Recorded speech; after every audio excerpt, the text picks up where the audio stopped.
You know, all of this talk about venture capital is kind of stressing me out. You know, Paul's up here, and he's talking about the super angels versus the venture capitalists. And my question is, who's going to play Ron Conway and Fred Wilson in the Hollywood blockbuster version of this conflict? But for me, I don't have to worry about these things because GitHub has never taken any funding ever. Thank you. So I want to talk a little bit about how you can avoid this whole mess of VC, if you so choose, by telling you a little bit of my story. And it all starts out with this, with luck. I was at a bar in Austin, North Austin, called the Draft House a few months ago, and someone came up to me and they said, "What role do you think luck played in GitHub and in Gravatar," which is another project that I did beforehand that also did not take venture capital? So what role did luck play? And I thought about this, and really what is luck? Luck is some sort of probability of something good happening to you, right? And there's two elements to this equation: chance and you. And what are you but a time and a location and a body?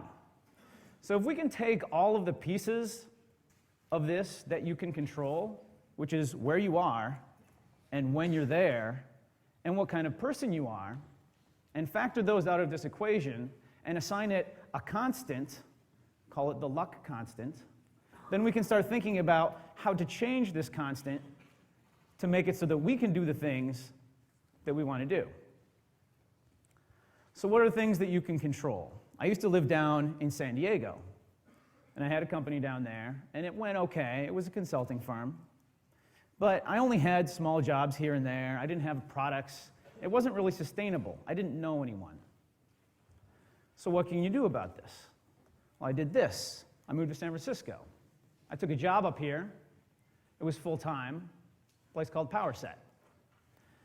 And I moved up here because I kind of always wanted to. This is the hub of technology, San Francisco, Bay Area. So if you're talking about luck and being in a time and a place where luck can happen to you, there's no better place in the world right now than in the seats that you're in. So you've already got step number one down. So I moved to San Francisco, and I started working full-time at PowerSet, and I'm working there. I was doing Gravatar on the side.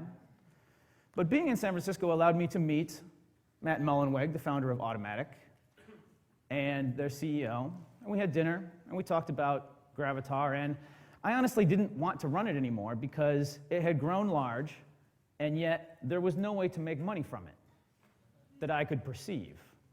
Knowing what I know now, maybe I could, right? But back then, I didn't know. So I just wanted to offload it. So I met the guys from Automattic. Didn't work out right away, but eventually it did. And I was able to sell it to them, and it left a bit of a void in my life. And so what did I do with that void? Well, another way you can modify your luck constant is by following the advice of this man. This is Linus Pauling, one of the greatest chemists to have ever walked the earth. He won 2 separate Nobel Prizes in 2 separate disciplines, chemistry and peace.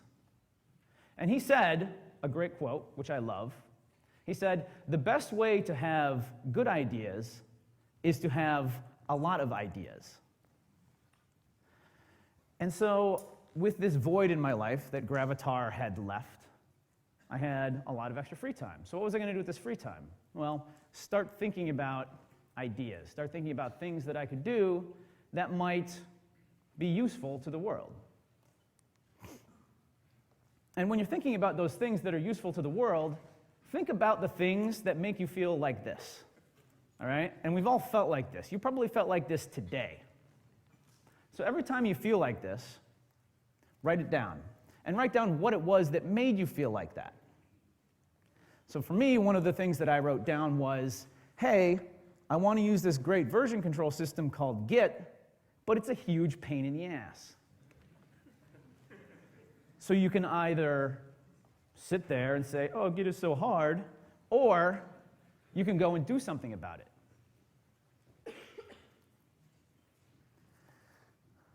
Bootstrapping is a way that you can do something about those problems that you have without having to let someone else give you permission to do them. You can just start doing them right away. And there's no greater time than now to do this because computing power is cheap, almost free on Amazon if you're doing a startup and you have no traffic. Open source solutions to problems are available everywhere. So if you have an idea that'll solve a problem that you have, just start writing it, right? Don't go and see all the VCs on Sand Hill Road. Start writing it first. And I think you find if that you do this, if you build your product, then it gives you a lot of benefits later on. So you've got this idea for a solution. You've got many ideas because you have many problems. So how do you go through them and apply some kind of filter to decide which are the ones that you should actually do, and which are the ones that you can do that are amenable to bootstrapping? Because they're not all amenable to bootstrapping. But if you decide, hey, I'm working a full-time job, I've got bills to pay, I can't just go and do a startup, but that's okay. Because with bootstrapping, you can do it while you're working at your full-time job. So how do you identify those things? One thing is this. Here's a little tree. This little tree will one day be a big tree. Now, if you come across an idea or a technology and you identify that, hey, this is cool, but it's new, and if I get in now on this technology, and just be there when it starts to grow, that gives you a huge market advantage. When we first started working on GitHub, Git was nothing. It was the Linux kernel. That was pretty much it, and a few esoteric projects here and there. But what I said and my co-founder said was, let's do this now, even though there's really not much of a market for it. Let's do this now and build this solution that we see in our minds, that we know is valuable. Let's build that now and take our time doing it. Just do it on the side, nights and weekends. Put some effort into it so that when this tree grows big like we know it will, then we'll already be there to shade the people that are coming to Git and say, Git is really hard to use. Oh, guess what? It's not, because you can just go to GitHub and then things become much more clear. So look for opportunities that are small, but that you know will grow big. Get in early on that rising tide. Another couple of things that are really important for a bootstrapped company are virality. Because if you don't have a viral nature to your product, that means you're going to have to put forth a huge, tremendous amount of effort to get people to use it. But if you can think of some way to make your product viral in some fashion, right? So that, hey, you're using my product. Now, if I can make you a better, more awesome person for using my product, then you'll go and you'll tell your friends about how much awesomer you are now, and they will want to be as awesome as you. So with GitHub, this is obvious how this works. You go and you put open source up on there, and then you show it to your friends, and they say, hey, that's cool. I couldn't do that with open source before. That never existed. I have some open source that I'm working on. So where am I going to put it? Well, you're going to put it on GitHub. Another thing is community. You want to build communities of people, because virality will bring the people to you, but unless you have something to engage them, then it doesn't matter. So you have to keep them there. You have to get them, and you have to keep them there. And you do that by having social interaction. And so what did we do? We said, okay, coding, right? Most people would think that, oh, coders just sit in a room and they program, right? But we know this isn't true. We're all hackers. We go out and we talk to people, and we collaborate on things together. So let's build collaboration on top of all of the people that are there to work on open source, and just let them do their thing, right? And now there's a reason for you not to leave. It's because all of your friends are there. And guess what? This whole time, that all of this is happening, that the virality is bringing people to you, and that the community is keeping them there, you haven't done a damn thing. You're at work making your paycheck. But all the while, your project is growing. So how are you going to meet the people that are going to allow you to make this successful? And where are you going to get these ideas, right? Okay, you want to bounce ideas off of other people. Well, one thing I did in San Francisco when I got here was go to all of the Ruby users groups that I could find. And so these are like-minded people, people that think like me, that are going to empathize with me, and that I can talk to about these things, and that will bring up new kinds of things like Git, right? I didn't know about Git until my friend told me. He said, hey, this is way better than Subversion. You should check it out. And I said, okay, I'll go check it out. So these ideas can come to you by putting yourself into a place where other people will just bring things to you naturally, right? Increase that luck factor by going and meeting other people. Go to users groups. This is a great place to find co-founders, for instance. Here's my two co-founders. I met them at a Ruby meetup. And here's the thing. To me, starting a company, doing a startup by yourself is insane. All right? It's just completely insane. Because I did that once, and it was called Gravatar. And guess what? Those were some of the darkest days of my life. And I'll tell you why. It's because it's so easy when you're by yourself to believe all of the deception that you invent in your head, right? You have an idea like, hey, it would be great if everyone on the planet had an avatar that they could take with them, but I don't want just any images out there. I want them to be rated so that people can choose whether they want certain types of content on their website and make sure that pornography and stuff doesn't get into avatars.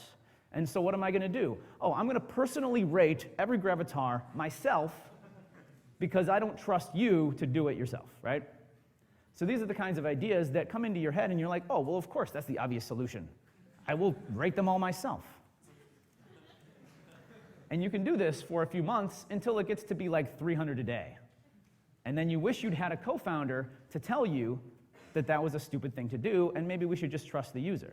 Or bring it up sooner. Maybe they don't know either at the beginning, but they'll come up to you and they'll say, hey, maybe this is crazy. Having that back and forth between you and a co-founder, and two co-founders is even better. Because also, guess what?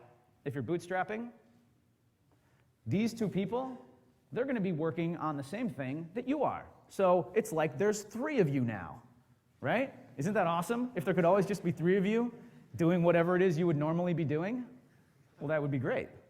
Well, this is how you do it. So when we started this project, we didn't have an office. When you're bootstrapping, you don't have a lot of cash to throw around on a fancy office and big screen TVs and Xboxes and stuff. But what you do have is enough money to pay for a chat application. We use Campfire, which is a 37 Signals product. It allows you to chat, paste in images, funny YouTube videos, all of the things that are useful to building a company, especially YouTube. So you don't need an office right away. We didn't have an office for the company until 2 years after we founded it. 2 years. We just sat in Campfire. This is our real office. All right? This is our real office. Our real office isn't this. This is just an extension of the Campfire room that our employees can go to when they want to be exposed to more ideas. And my idea for the office, for the perfect office, is that it's essentially a coffee shop where the coffee is free and you don't have to tell the bartender to turn his stupid music off, right? The other benefit is that you don't have other VC-bound people chatting on the phone with their partners right next to you, driving you insane. So we built this office, and by built I mean we bought 2 tables and put them in the office so that we could get together in our own place and talk about ideas. There's this great book by Steven Johnson called Where Do Good Ideas Come From? And it's all about exploring where and what kinds of spaces ideas can be brought up in. And so you don't want to isolate yourself. You want to be always with other people. You want to create a space where you can be close to other people. So to